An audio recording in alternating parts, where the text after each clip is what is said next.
वल्लभाधीश की जय हो। श्री कृष्णाय नमः। श्री गोपीजन वल्लभाय नमः। श्री वाक्पति चरण कमलेभ्यो नमः।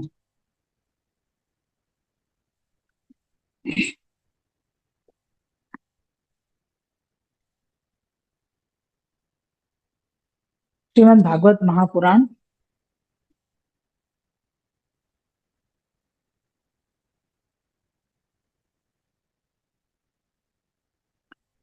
श्रीमद् भागवत महापुराण श्रीमद् वल्लभाचार्य जी विरचित सुबोधने जी की टीका 10वां स्कंद पूर्वार्ध तामस प्रमेय अवांतर प्रकरण में प्रथम अध्याय। और अपने प्रमाण प्रकरण अपने पूरो भयो है। अब ये प्रमेय प्रकरण शुरू भयो है। और वाक्य अंदर जो प्रकरण है 7 अध्याय जो बताए हैं वहां से अपन पहलो अध्याय आए हैं। और श्री सुबोधिनी जी के अनुसार अपन ये 12 अध्याय आए हैं। और श्रीमद् भागवत स्कंद के अनुसार हम 15 अध्याय आए हैं। यानी 14 अध्याय श्रीमद् भागवत जी के अनुसार पूरे हो गए हैं। और ये 15वां अध्याय है। और श्री सुबोधनी जी के अनुसार ये 12वां अध्याय है।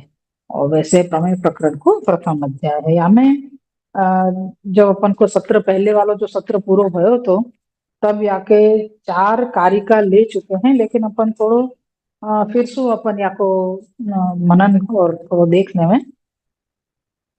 कारिका पहली है यशोदानन्दयोरेवं निरोधः सुनिरूपितः गोपालानां निरोधोऽत्र सस्त्रीकाणां निरूप्यते। कारिकार्थ है इस प्रकार तामस प्रमाण उपकरण में यशोदा और नंद जी का निरोध अच्छे प्रकार से निरूपण कर इस प्रमेय प्रकरण में स्त्रियों सहित गोपों के निरोध का निरूपण करते हैं। अपन ने जो देखो आगे जो प्रमाण प्रकरण जो अपन को पूरा भयो है वो प्रमाण प्रकरण में 7 अध्याय और वाक्य बाद 3 प्रक्षिप्त अध्याय और वाक्य अनुसार अपन यहाँ पे 11 अध्याय वहां पे पूरे भय हैं। और ये श्री सुबोधनी जी के अनुसार अपन को 12वां अध्याय जो चल रहे है। श्रीमद् भागवत जी के अनुसार 4 जन्म प्रकरण के अध्याय के सहित ये 15वां अध्याय है। तो यहाँ में अब कह रहे हैं कि प्रमाण प्रकरण में जा प्रकार से ठाकुर जी ने नंदराय जी और श्री यशोदा जी को जो निरोध सिद्ध कियो है अच्छे प्रकार सुचारो प्रकरण अपन मनन करें तो आपके प्रागट्य से लेके और आपको जो ये पौगंड लीला है वहां तक को जो क्रम अपन ने देखो है कितने असुरन को वध कियो। आपकी बाल लीला है जो भी प्रकार को जो प्रकरण सारो आयो नामकरण संस्कार को आपकी ये जो भी धोष्टी लीला है पूतना वध है और तृणावत वध है और शपथ भंजन है। तो ये सारे प्रकार के जो भी कितने सारे प्रकरण अध्याय में अपन को वर्णन अपन को समझ आया है। और वाक्य अनुसार जो सारो नंदराय जी और श्री यशोदा जी को निरोध सिद्ध कियो है वो निरोध सिद्ध करने के कारण अब उनकी जो दृढ़ता है वो पूर्ण रूप से ठाकुर जी में हो गई है। वही प्रकार से अब जो बाल लीला के अनुसार जो गोपी जनन को निरोध सिद्ध हो गया तो अब गोप जनन को निरोध सिद्ध करने के लिए अभी प्रमेय प्रकरण है। प्रमाण प्रकरण को क्या है जो प्रमाण को मतलब है कि उनको जैसे कहे ना कि चमत्कार को नमस्कार सामने चमत्कार दिखेगो तो वाको मान्य करेंगे तो वाको प्रमाण कही जाए कि जो चीज हमको दिख रही है वाको हम मान्य कर रहे हैं। जो चीज हमने देखी नहीं हम वाको कैसे मान लें तो वाको प्रमाण के में तो वा प्रकार के जो जीव यानी कि जो भक्त हैं आपके उनको आपने प्रमाण देके ये बतायो कि मैं ही भगवान हूँ और मेरे ही अंदर तुम्हारी स्थिति होनी जरूरी है। और हम मेरे ही अंदर तुम्हारे गति मति रति सब कुछ मतलब स्थिरता दृढ़ता मेरे अंदर होना है। तो वाके लिए आपने अपनो महात्म्य बतायो और साथ में बाल लीला भी बताई है। तो वो प्रमाण देते हुए आपने अपने भक्तन को अपने वश किए हैं। और यहाँ पे प्रमेय प्रकरण बता रहे हैं तामसी भक्त ही लेकिन प्रमेयसु मतलब आज कोई को देखो कि अरे ये या दिव्यता से ये आगे बढ़ रहे हो है, ये अलौकिकता में आगे बढ़ रहे हो है, तो वाकई पद चिन्हन पे चलनो, या वाको जो अनुभव हो रहे हो वो अनुभव, मतलब हम भी ऐसा अनुभव कर रहे हैं कि हमारे आसपास आध्यात्मिकता है, जाकी वजह से हम आगे या दिशा में ही आगे बढ़े। जैसे जैसे कहें कि अपने माता पिता अपने बच्चान को, दो बच्चा है, चार बच्चा है, तो एक बच्चा को अगर कोई चीज सही अच्छी सिखा रहे हो है, तो वासु छोटे बच्चा है अपने आप ही ये देखें कि वाह ये तो बहुत अच्छी चीज है, तो हमको भी या दिशा में चलना चाहिए। और वाको अनुभव उनको एक प्रकार की शांति या एक प्रकार को आनंद की अनुभूति करावे हैं। तो या प्रकार सु यहाँ पे भी है कि जैसे ठाकुर जी कोई एक भक्त के ऊपर कृपा कर रहे हैं, वाको निरोध सिद्ध कर रहे हैं, अपने में वाके दृढ़ता बढ़ा रहे हैं, तो वाके अनुसार ये चीज है कि दृढ़ता बढ़वे सु आसपास के जो भी हैं जीव वो भी प्रमेय बल सु खींचना। प्रमेय को मतलब ये भयो कि आपको स्वयं को एक प्रकार को अनुभव हो रहे है, या आध्यात्मिकता को, या दिव्यता को, ये अलौकिकता को, तो वाके कारण आप अपने आप वाके पीछे खींच रहे हो, तो वहां पे प्रमाण की जरूरत नहीं पड़े। फिर ये प्रमाण नहीं देना पड़े कि ये प्रमाण हमको चाहिए कि तुम मतलब तुम भगवान हो, या तुम हमारो अच्छो कर रहे हो, या और मतलब कोई भी प्रकार को प्रमाण देवे की यहाँ पे जरूरत नहीं पड़े। या स्वयं प्रमेय के सु ठाकुर जी अब आगे जो भक्त हैं, जो भक्त उनको प्रमेय के द्वारा ठाकुर जी अपनी तरफ खींच रहे हैं, या अपनी तरफ दृढ़ता उनकी बढ़ा रहे हैं। तो यहाँ पे कह रहे हैं कि अभी तक जो यशोदा जी और नंदराय जी को जो निरोध अच्छे प्रकार से सिद्ध कर दियो ऊपर जो प्रमाण प्रकरण में, तो अब या प्रमेय प्रकरण में स्त्रियां सहित गोपन को निरोध निरूपण कर रहे हैं। तो कह रहे हैं व्याख्या थे कि तामस प्रमाण अवान्तर प्रकरण में यशोदा तथा नंद जी के निरोध का मुख्य रूप से पूर्णतया वर्णन किया हुआ है। गौण रूप से प्रसंग आने पर गोप एवं गोपियों का भी निरोध अच्छे निरोध किया है। अब इस तामस प्रमेय प्रकरण में 12 से 18 तक के सातों अध्यायों में मुख्य रूप से गोप और उनकी स्त्रियों का निरोध वर्णन किया गया है। कारिका दूसरी है, मध्यमोऽयं समस्तानां निरोधः परिकीर्तयते पंचदैवानुभावो भावोत्र दुष्ट निग्रह रूपवान।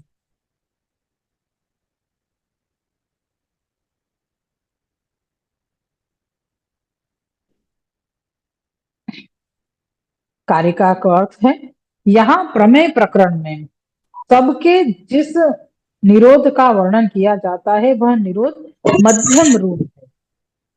दुष्टों का निग्रह रूप प्रभाव 5 प्रकार का ही यहाँ निरूपण करते हैं।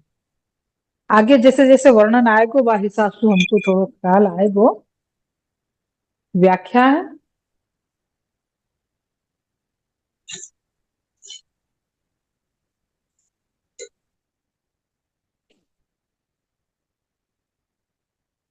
गोप शब्द से यहाँ भगवान के मित्र समझने चाहिए, और गोप की स्त्रियां शब्द से गोपियां समझनी चाहिए।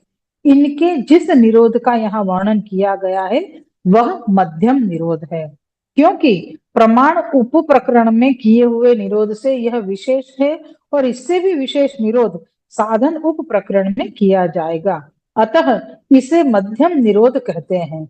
इस उप प्रकरण में 12 से 16 यानी 5 अध्यायों में भगवान का दुष्ट निग्रह करने से 5 प्रकार का प्रभाव कहने में आया है। यहाँ पे बता रहे हैं कि गोप शब्द सु जो ठाकुर जी के जो मित्र हैं वो, और गोप की स्त्रियां मतलब गोपियां, ऐसे यहाँ पे अपन को समझा रहे हैं कि अब इनको जो अब ऐसा है कि ठाकुर जी ने उन्हीं भक्तन को अलग अलग प्रकार के भाव वाले हैं, तो उनको जैसे कहे ना कि स्टेप बाय स्टेप उनको निरोध सिद्ध कियो है। तो प्रमाण प्रकरण देते भय उनने थोड़ो निरोध सिद्ध कियो, यानी दिशा बताई कि अब या तरफ तुमको चलना है। वहां पे नंदराय जी और यशोदा जी को तो पूर्णतया निरोध हो गया, लेकिन अब जो उनके आसपास जितने भी वो गोप गोपियां हैं, उनको निरोध समय समय पर थोड़ा बहुत हो गयो। उनको ये दृढ़ करा दियो कि हमको केवल इन्हीं के शरण में, यानी श्री कृष्ण की शरण में ही जाना है। वो एक दृढ़ करा दियो, लेकिन वहां तक पहुंचने के लिए क्या प्रकार से चलना है, वो चीज यहाँ पे हमको समझा रहे हैं। तो कह रहे हैं कि अब जो ये प्रमेय प्रकरण है, ये थोड़ा विशेष प्रमाण प्रकरण सु ज्यादा विशेष यहाँ पे निरोध सिद्ध होएगो। और फिर यहाँ के बाद जब तामस साधन प्रकरण आएगो, तब और भी विशेष निरोध सिद्ध होएगो। यानी यह समय अभी आपको मध्यम निरोध कह रहे हैं, लेकिन प्रमाण प्रकरण में जो निरोध सिद्ध भयो वासु विशेष है। तो 5 अध्याय जो ये 12वां अध्याय अपन को है चल रहा है, तो 12वें अध्याय से 16वें अध्याय तक को जो 5 अध्यायों में भगवान को जो दुष्ट निग्रह करने से जो 5 प्रकार को जो प्रभाव ब्रजभक्तन के ऊपर पड़े, वाको प्रकार यहाँ पे बताएंगे। तो मतलब ये आगे प्रकरण में क्या क्या आएगो, वाको सारो प्रकार यहाँ पे बता रहे हैं। अब 5वें अध्याय में जिन 5 दुष्टों का भगवान ने निग्रह किया है, उनके यह नाम है। एक तो धेनुकासुर, कालिया नाग, पहली दावाग्नि, प्रलंबासुर और दूसरी दावाग्नि। ठाकुर जी ने क्या प्रकार से सबको वध कियो है, मतलब कौन कौन यहाँ में या प्रकरण में असुर आएंगे, तो वो आपको बता रहे हैं। एक तो धेनुकासुर है, दूसरो कालिया नाग, फिर पहली दावाग्नि, प्रलंबासुर और दूसरी दावाग्नि। ये पांचों अविद्या के 5 पर्व रूप हैं। जैसा कि धेनुकासुर देहाध्यास का रूप है, जिससे मनुष्य को यह भ्रांति होती है कि देह में ही हूं। और कालीय सर्प इंद्रियाध्यास का रूप है, जिससे मनुष्य यह समझता है कि मैं इंद्रिय रूप हूं। प्रथम दावाग्नि प्राणाध्यास है, जिससे प्राण को ही अपना रूप माना जाता है। प्रलंबासुर अंतःकरणाध्यास है, जिससे अंतःकरण ही मैं हूं ऐसा निश्चय हो जाता है। और द्वितीय दावाग्नि स्वरूप विस्मृति रूप है, जिससे मनुष्य अपने आत्म रूप को भूल जाता है। इस प्रकार इन 5 दुष्ट के जाल में फंसे हुओं को छुड़ाने के लिए इन 5 को भगवान ने निग्रह कर गोप गोपियों का निरोध किया है, जिससे इस उप प्रकरण में भगवान का प्रभाव निरूपण हुआ है। कृष्णोपनिषद में लोभाधिकों को दैत्य कहा गया है। तदनुसार यहाँ भी अविद्या के 5 पर्वों ने धेनुकासुरादि रूप धारण किए हैं। उनका नाश कर भगवान ने अविद्या को नष्ट किया है। यही भगवान का प्रभाव है। अब यहाँ पे बहुत ही सूक्ष्म रीत से और बहुत सुंदर खुलासा करके श्री महाप्रभु जी ये आज्ञा कर रहे हैं कि ठाकुर जी ने 5 दुष्टन को नाश किया, और वासु ब्रजभक्तन के ऊपर उनको खूब प्रभाव पड़े कि इतनो उत्तम कार्य या इतनो विशेष कार्य जो कोई नहीं कर सके, ऐसो या बालक कृष्ण ने कर लियो। तो वो आत्मा से उनके साथ बंध गए। तो वो कह रहे हैं कि भी जैसे 5 पर्व अविद्या जो अपन ने प्रमाण प्रकरण में भी देखो, तो जो तामस प्रमाण प्रकरण अपन ने देखो, वहां में भी अपन ने ये देखो तो कि 5 पर्व अविद्या अपन को बताई गई थी। कौन कौन सी है, तो कह रहे हैं देहाध्यास, इंद्रियाध्यास, प्राणाध्यास, अंतःकरणाध्यास और स्वरूप विस्मृति। या को पूतना के प्रकरण में बहुत ही सुंदर खुलासा करके कि महाप्रभु जी ने वहां में अपन को बताया तो कि पूतना को जो पूरा अध्याय जो आयो पूतना वध को, वहां में ये पूरा 5 पर्व अविद्या को बहुत विस्तार से खुलासा करके श्री महाप्रभु जी ने हमको समझाया, और हमने भी श्री वल्लभ की कृपा से समझो तो वास्तव में। तो बाकी जो एक एक प्रति जो पूतना की हती, वो सब प्रकार से ये 5 अविद्याएं वाके अंदर हते, ऐसे वो बहुत ज्यादा खतरनाक यो कह सके कि खतरनाक असुर वो हती पूतना। तो वाको पूर्व प्रकार हमको आपके वाक्य प्रकरण में बताया श्री महाप्रभु जी ने। और अब यहाँ पे आप ये बता रहे हैं कि जो ये आगे को प्रमेय प्रकरण जो अब शुरू होने वालो है, वाके अंदर जो ठाकुर जी ने ये बताया कि भाई 5 अध्याय तक ये 5 प्रकार की जो अविद्याएं हैं, वो 5 अविद्याओं को दूर श्री महाप्रभु जी श्री ठाकुर जी करेंगे। तो वो कौन से हैं और कौन कौन के द्वारा इन अविद्यान को श्री ठाकुर करेंगे। तो पहले बता रहे हैं, पहले ये बता रहे हैं धेनुकासुर को वध। तो धेनुकासुर को वध, तो धेनु को कौन है, देह, यहाँ देहाध्यास बतायो। फिर कालिय नाग को वध कियो, कालिय नाग को दमन कियो। तो वो क्या है, तो कि वो इंद्रियाध्यास को प्रतीक है। और फिर आयो पहली दावाग्नि, तो प्राणाध्यास, प्राणांत कष्ट भयो, तो वो प्राणाध्यास को नाश कियो ठाकुर जी ने।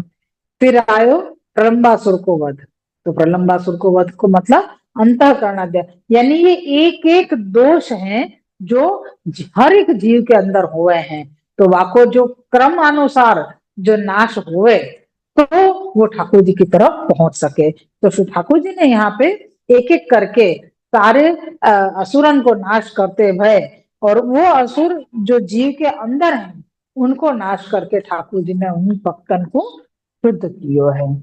तो यह प्रकार से यहाँ पे पांचवों अपन को ये बताया, दूसरी दावाग्नि को पान ठाकुर जी ने किया, तो वो एक स्वरूप विस्मृति है।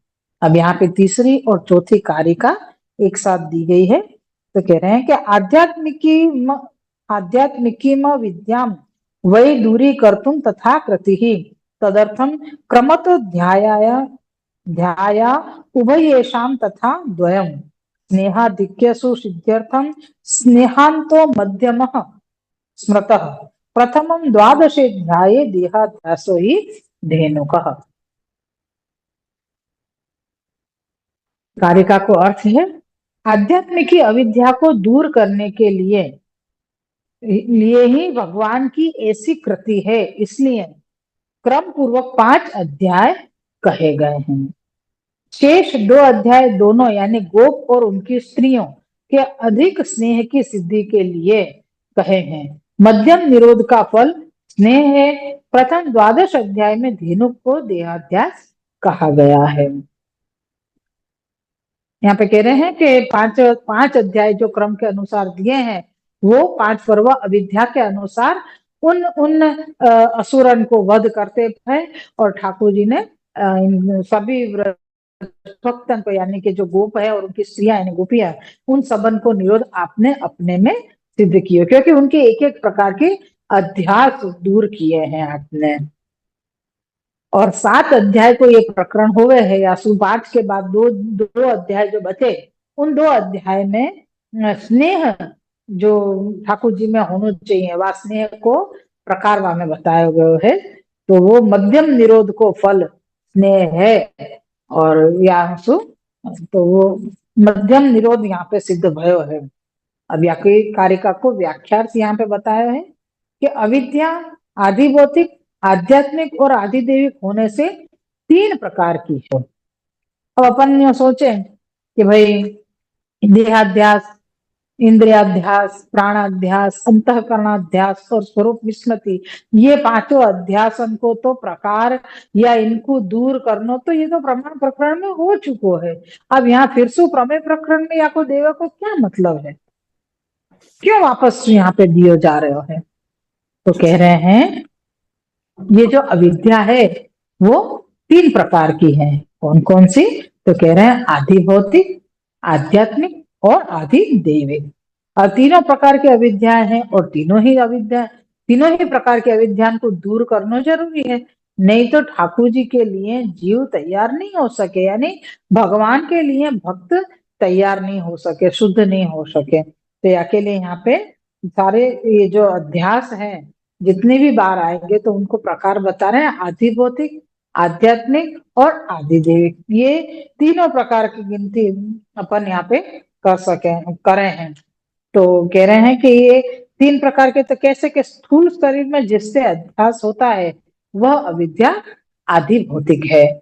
उस आदि भौतिक अविद्या का रूप पूतना थी, स्थूल शरीर को मतलब का भयो कि हम तुमको दिख रहे हो है। आज पूतना आई तो पूतना सबन को दिखाई दी, सबन ने देखो, सारे ब्रज भर ने देखो कि पूतना आई, और पूतना को वध जा प्रकार से ठाकुर जी ने कियो बिना शस्त्र के, तो वो पूरा प्रकार देखो। तो वो हमको दिखाई दे रहा तो यासु, वो ठाकुर जी ने मतलब वो प्रमाण, वो आदि देवी, सॉरी, आध्यात्म आदि भौतिक को प्रकार यहाँ पे बता रहे हैं। आदि भौतिक है क्यों? क्योंकि ये स्थूल शरीर वालों पंच पर्वा अविद्या है। और जाको प्रकार पूतना हती, जो जाको रूप पूतना हती, वाको नाश करवे को प्रकार पूरो कह रहे हैं, जिसका नाश प्रमाण उप प्रकरण में भगवान ने किया है, जिससे स्थूल देहाध्यास रूप अविद्या ब्रजवासियों की नष्ट हुई। यानी ब्रजवासियों की कौन सी अविद्या नष्ट हुई? स्थूल वाली। क्यों? क्योंकि वो आधि भौतिक है। अब आगे कह रहे कि अब इस प्रमेय उप प्रकरण में भगवान सूक्ष्म लिंग यानी शरीराध्यास रूप यानी आध्यात्मिक अविद्या का नाश करेंगे। यह अविद्या तब नष्ट होगी जब इसके देहाध्यासादि पांच पर्व रूप धेनुकासुरादि पांच दुष्टों यानी दैत्यों का नाश होगा। भगवान ने इस प्रकरण के एक एक अध्याय में एक एक दैत्य का नाश किया है। इस प्रकार 12 से 16 तक के 5 अध्यायों में पांचों का नाश कर भगवान ने ब्रजवासियों की आध्यात्मिक अविद्या नाश की है। फिर से अपन को स्मरण करना है कि जो तामस प्रमाण प्रकरण में जो पंच पर्व अविद्या दूर करी थी ठाकुर जी ने ब्रज भक्तन की, वो अविद्या स्थूल स्थूल शरीर रूप थी और वो आधि भौतिक कही गई कि वो स्थूल शरीर रूप है। तो वाको रूप वो अविद्यान को रूप कौन हती? तो के पूतना हती। और वाको नाश करके, वाको वध करके ठाकुर जी ने मुन ब्रज भक्तन को वास में इन सारे अध्यास से बचाए। या वो सारे अध्यास आपने ब्रज भक्तन में से बाहर निकाले, यूं भी अपन कह सके। तो यही प्रकार अब जो है वो आदि भौतिक अविद्या दूर गई, और अब जो है आध्यात्मिक की अविद्या है वह नाश करेंगे। और वो नाश कब होगी? जब इन पांचों असुरन को नाश ठाकुर जी करेंगे। क्यों? क्योंकि भगवान ने, हाँ, इस प्रकार 12 से 16 तक के 5 अध्याय में पांचों का नाश कर भगवान ने ब्रजवासियों की आध्यात्मिक अविद्या नाश की है। और 17वें और 18वें इन दो अध्यायों में भगवान के मित्र गोप और उनकी स्त्रियों के निरोध का वर्णन है। इन दोनों का निरोध अन्य ब्रजवासियों से पृथक यानी निरूपण करने का कारण यह है कि इन दोनों में उन ब्रजवासियों से भगवान में स्नेह विशेष था। ये कह रहे हैं कि तुम बार बार यहाँ पे ये क्यों है ना बता रहे हो कि इनकी अविद्या दूर कर दी नंदराय जी से यशोदा जी की, और फिर वापस यहाँ बता रहे कि अब ब्रज भक्तन की अविद्या दूर कर रहे हैं। तो ये चीज यहाँ पे क्यों बता रहे हैं? तो कह रहे हैं भाई उन उन दोनों को गोप और गोप स्त्रियन का निरोध को जो वर्णन किया है वो अन्य ब्रजवासियों को सु अलग हटके निरूपण करने को कारण ये है कि ये दोनों ब्रजवासियां भगवान में, इन दोनों ब्रजवासियों को स्नेह भगवान में विशेष होतो। जिस निरोध का फल स्नेह, स्नेह यानी निरोध 4 प्रकार के हैं।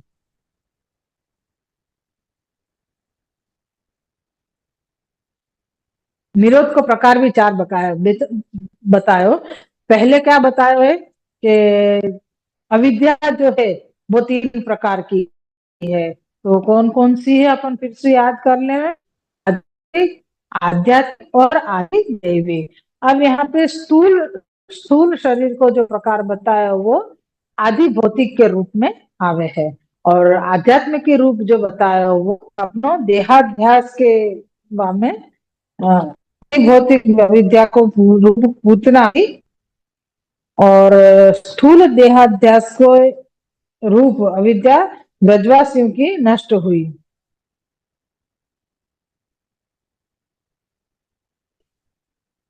तो या प्रकाशु स्नेह को प्रकार यहाँ पे बताया जा रहा है कि इन अध्याय में जो गोप और उनकी स्त्रियां निरोध को वर्णन कर रही हैं, इन दोनों का निरोध अन्य ब्रजवासियों से पृथक यानी अलग निरूपण करके। Oh no.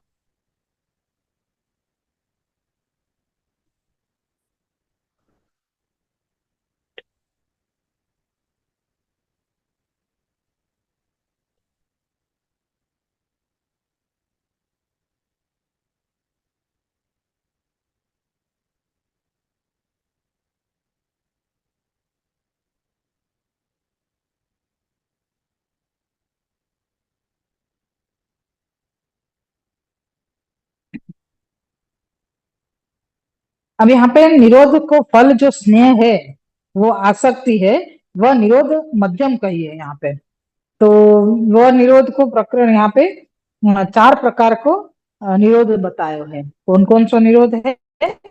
स्नेह, आसक्ति, व्यसन और फल। तो ये प्रकार यहाँ पे बताया है।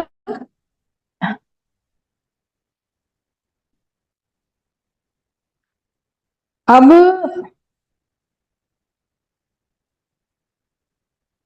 इस उप प्रकरण में स्नेह शब्द का तात्पर्य आसक्ति से है। कारण कि कामक प्रमाण उप प्रकरण में की हुई लीलाओं से ब्रजवासियों का भगवान में स्नेह हो जाने से उनको प्रमेय यानी भगवान की प्राप्ति हो गई, जिससे इस उप प्रकरण में भगवान ने साधनों की अपेक्षा न रखकर अपने प्रमेय बल से उनका मध्यम निरोध सिद्ध किया है। अब यहाँ पे प्रमेय को भी ये एक प्रकार मतलब बतायो कि ठाकुर जी ने प्रमाण नहीं देखे। प्रमाण मतलब साधन नहीं देखे कि भाई मेरा भक्त है वो कौन सा साधन कर रहे हो, क्या साधन कर रहे हो, ये साधन नहीं देखे। आपने बस कृपा विचारी और कृपा करके वह भक्त को निरोध सिद्ध कर दियो। भाई यानी इतने साधन किए हैं तो या प्रकार को मेरे को फल देना चाहिए, या सु ज्यादा नहीं देना चाहिए, सु कम नहीं देना चाहिए, ऐसा सोचने को क्रम नहीं है। तो यहाँ पे अब कह रहे हैं कि जो प्रमाण प्रकरण जो हो गयो पहले, वह प्रमाण प्रकरण में अपन ने जो आगे के जो अध्याय किए ना, ये सब भूलने नहीं है। मैं जो क्लिप है वापस तो सब भेजू हूँ, तो उन क्लिपन को सुन के वाको मनन करो। क्यों? क्योंकि जब तक शुरुआत की कड़ी नहीं जुड़ेगी तो आगे क्या आ रहे हो है, क्या प्रकरण चल रहे हो, वो अपन को समझ में नहीं आएगी, क्योंकि कड़ी जुड़ेगी नहीं कहीं। और कड़ी जुड़ेगी नहीं तो सब ऊपर से जाएगा, कछु हृदय में बैठेगा ही नहीं, सब मगज के ऊपर से चलो जाएगा। तो यहाँ पे बता रहे हैं कि जो पहले के जो प्रकरण हो गए, उन प्रकरण में जो सारे अध्यास जो दूर किए, वो कौन से अध्यास हैं?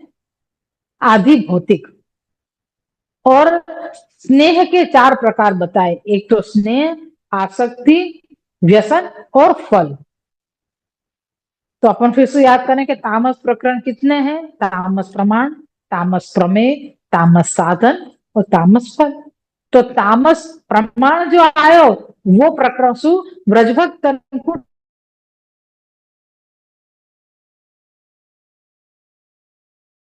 आसक्ति वालो स्नेह है। स्नेह के चार प्रकार बताए ना,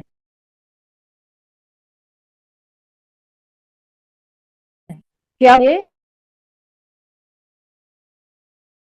आसक्ति मतलब निरोध सिद्ध होएगो, वह निरोध सु ठाकुर जी में आसक्ति बढ़ेगी। एक अपन साधारण दृष्टांत से समझे तो ये प्रकार अपन को समझ में आवे कि कोई को अपन देख रहे हैं, देखते ही अपन को बहुत ज्यादा वासु लगाव हो गया। ठीक है, हम रोज देख रहे हैं, कोई एक जगह से हम निकल रहे हैं, वहां पे वो व्यक्ति हमको रोज दिखाई दे रहे हो, हमको वहां के ऊपर वो लग गया। वो एक आध दिन नहीं, जब तक एक प्रकार को एक अजीब अलग प्रकार को एक स्नेह बंध गया कि भाई मैं यहाँ रोज आऊ हूँ, वो भी एक व्यक्ति यहाँ पे रोज आवे है। हम आपके विषय में यो जाने कछु नहीं है, लेकिन एक प्रकार को खिंचाव स्नेह को मतलब है खिंचाव होना। खिंचाव मतलब एक वाक्य तरफ हमारो आकर्षण होना, कि भाई ये व्यक्ति हमको रोज यहाँ पे दिख रहा है या रोज यहाँ पे मिल रहे है, तो या तो हमको या कोई एक एक प्रकार की आदत हो ना, तो वो आदत में आ गयो, तो वो एक प्रकार को स्नेह बतायो।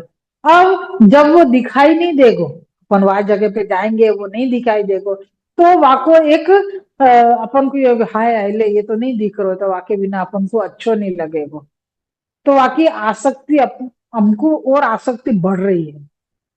तो स्नेह होवे के बाद आसक्ति, और वाकु बिना देखे, वासु बिना बात किए, और हम बिल्कुल कहना कि एक प्रकार के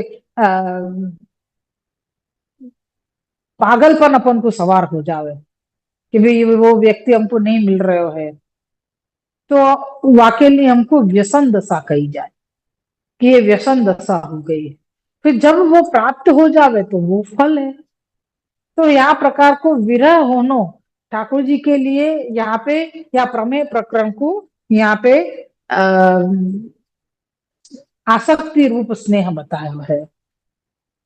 पहलो प्रमाण प्रकरण में अपन को स्नेह भयो, और अब आसक्ति होगी, और आगे साधन प्रकरण में हमको व्यसन अवस्था होगी, और वाके बाद जो फल प्रकरण आएगो तब हमको फल रूपी स्नेह होएगो।